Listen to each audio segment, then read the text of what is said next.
Welcome, Vice Chair Tapke. Do you have a motion for House File 4374? Yes, Mr. Chair and members, House File, I recommend that we make a motion that we lay over House File 4374 for future consideration. Okay, bill is before the committee. Tell us about rumble strips.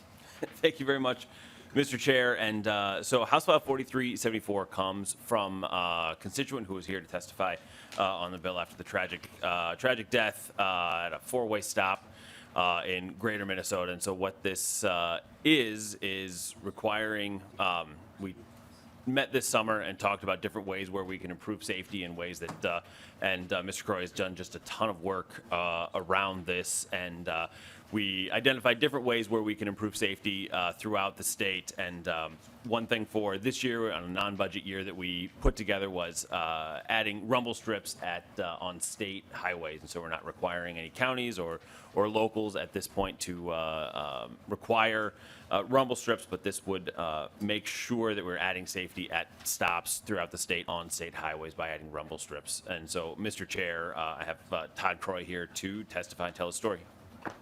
Okay, welcome to the committee. Please state your name for the record and proceed with your testimony. Thank you, Todd Croy. Mr. Chair, committee members, thank you for having me today. I'm here in support of this bill, not just as a bereaved parent, but as an advocate for a cause that is deeply personal and paramount importance.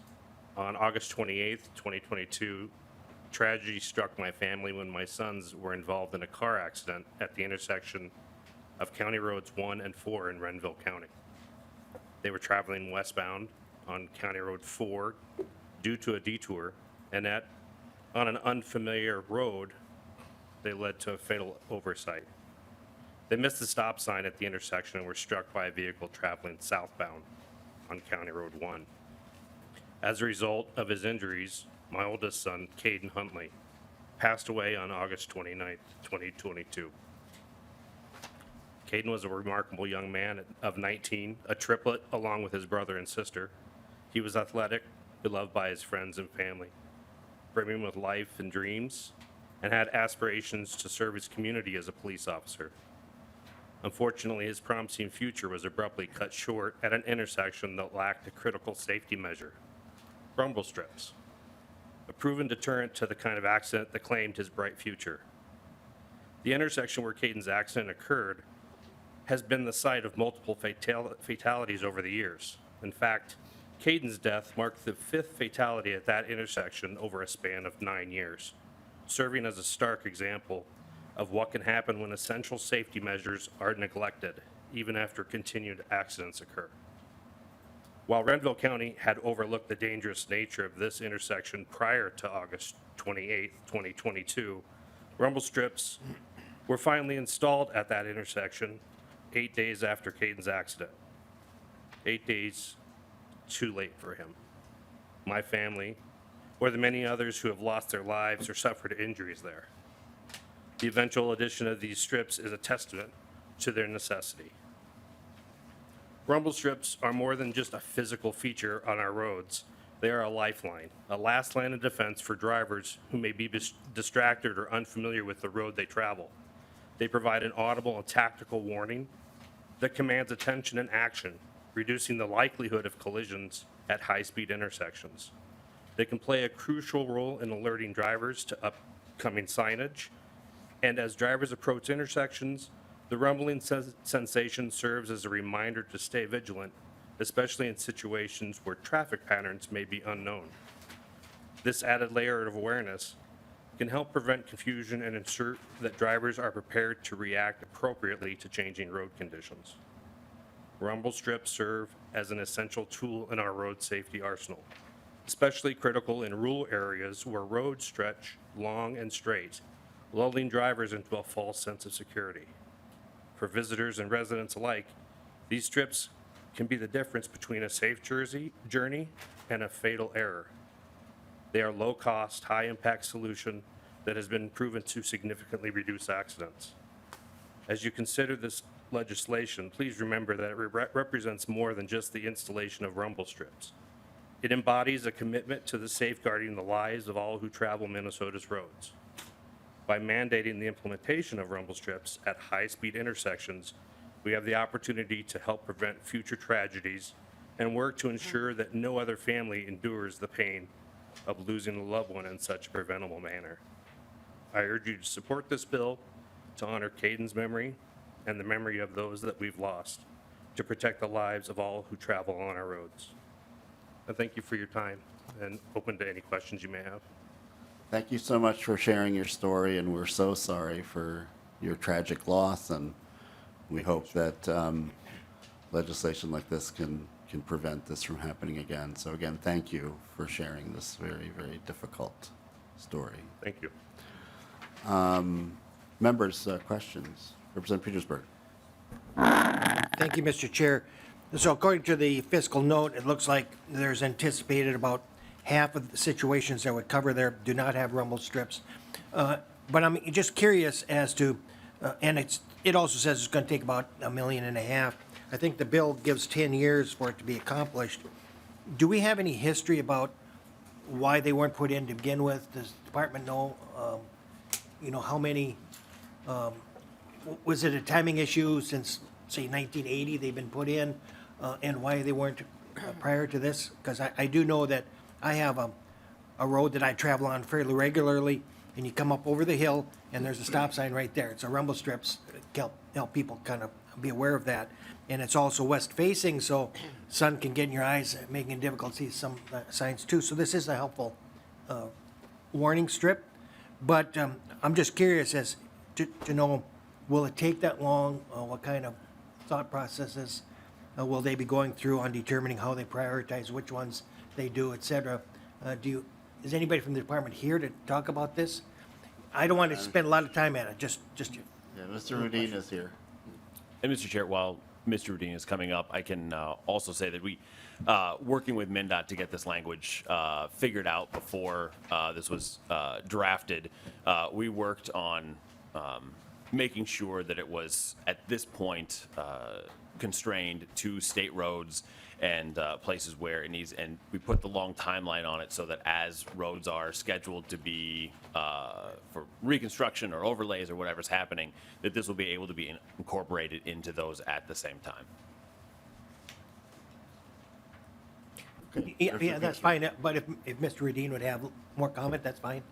Okay, Mr. Rudin?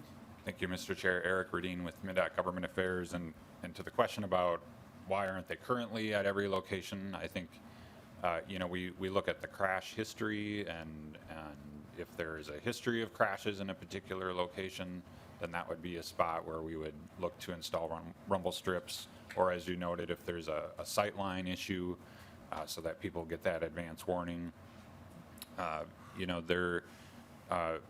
There are situations where you might have residents nearby, and there have been, whether it's a stop line rumble strip or a center line or edge line rumble strip, where we have installed them, and then we start to get complaints from the nearby residents because they're hearing that noise, all night as they're trying to sleep, for example. So we have to try to balance some of those things as well. But I do want to thank Representative Tapke for working with us on the language so that we have some time to implement these as we have projects out in the field, because that will help reduce the cost as well.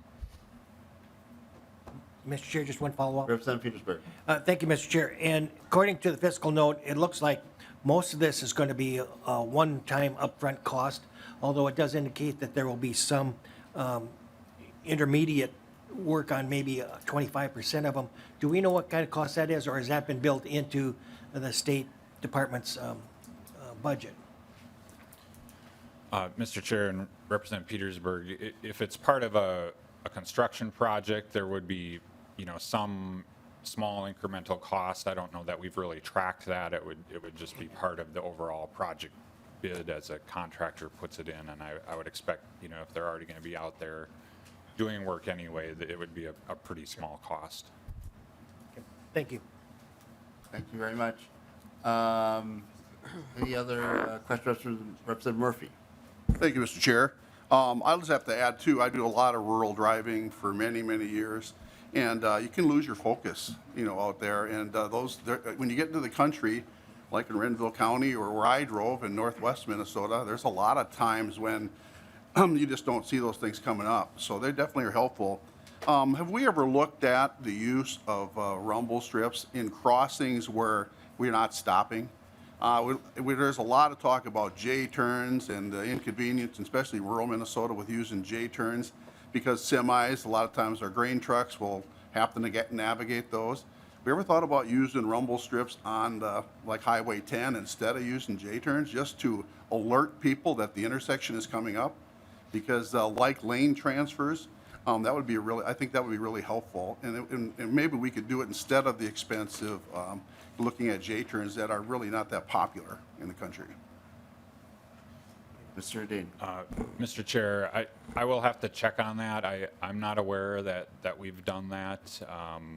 But, there might be some research from another state or something where they've tried that. So I can check on that and get back to you. That'd be great. Thank you, Mr. Chair. Thank you, Representative Murphy. Representative Nelson? Thank you, Mr. Chair. And I guess the drive in this morning woke me up with traffic. But anyway, on the question I had, and I think I heard Representative Tacky say, this is only on state roads. So your testifier testified his was on a county road or 2 county roads. So this won't help in some of those rural areas where they might be needed if we're only doing it on state-owned roads. Mr. Chair and Representative Nelson, yeah, you are correct that this is not requiring county roads to do that at this point. So this is a first step, and so that my full intent is to continue this process as we go forward into the future. And so right now, again, knowing it's not a budget year and there's not money that we could allocate to counties for doing this really well this year, this is something that we want to look forward to and make sure that as we get into budget years that we are working on this into the future. Thank you. Any other questions or comments? Representative, sometimes he is. Mr. Radin? Oh, no, I didn't have anything. Oh, okay, I thought you had your hand up. Representative Tapke? All right, thank you very much, Mr. Chair and members, for hearing this bill. I just want to, again, communicate my deepest sympathies to Todd and his entire family and thank him for coming here today to share the story and talk about why this is really, really important as we move forward, and for his tenacity and work on getting something done here. So we'll continue to work on this together and hopefully come to conclusions that will save lives. So I appreciate everyone's time. Okay. Any other questions, members? Okay. We will not be meeting on Thursday. Or Tuesday. We should. Mr. Chair, we still need the motion to lay it over. if you Oh, would, sorry. please. Sorry, getting ahead of myself here. With that, House File 4374 is laid over for possible inclusion.